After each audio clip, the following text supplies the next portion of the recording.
waxaa lagu jiraa tobankii dambe bisha barakaysan ee Ramadaan oo ay muslimiinta caalamku aad u cibaadeysanayaan. Ramadaanku waa bil barakaysan waana bil muhiim u ah taariikhda islaamka. Marka laga soo tago inay tahay bil cibaado, waxaa jira dhacdooyin badan oo taariikhi oo dhacay bisha Ramadaan oo ah bisha sagaalaad ee taariikhda islaamiga ah. Sheekh Maxamed Mashhuud oo kamid ah culimada islaamka ayaa waxa uu ka warramayaa dhacdooyinkii ugu muhiimsanaa ee bisha barakaysan ee Ramadaan. Inkastoo ay jiraan dhacdooyin badan oo taariikhi oo dhacay bisha barakaysan, dhacdada koobaad waa soo dejintii Quraanka Kariimka ah. Waa dhacdadii ugu muhiimsaneed ee dhacday bisha Ramadaan ee muslimiinta soo martay. Waxa Quraanka Kariimka lagu soo dejinayay Nabi Maxamed calayhi salaatu wasalaam iyadoo loo soo dhiibay Malak Jibriil. Soo dejinta Quraanka Kariimka waxa ay ku beegan tahay mid kamid ah habeenada loo yaqaan habeenka barakaysan ee bisha Ramadaan ee Laylatul Qadriga, kaas oo ka qiimo badan 1000 bilood.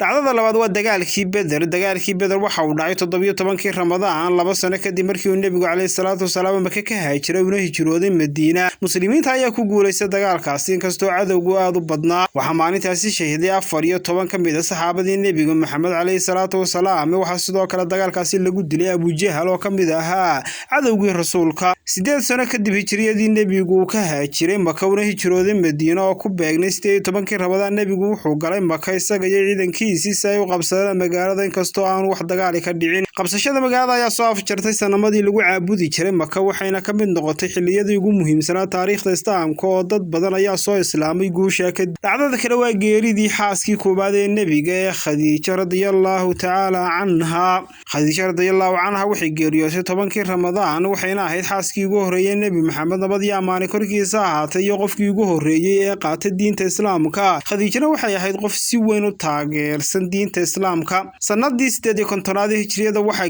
geeriyootay Aisha radiyallahu ta'ala anha oo ahayd xaaskii rasuulka. Marwa Aisha waxay geeriyootay 17 Ramadaan. Waxay ahayd xiriiriye muhiim u ah diinta islaamka. Culimada qaarkood waxay yiraahdeen rubuc kamid ah axaadiista Nabiga ama diinta islaamka waxa warisay Aisha radiyallahu anha.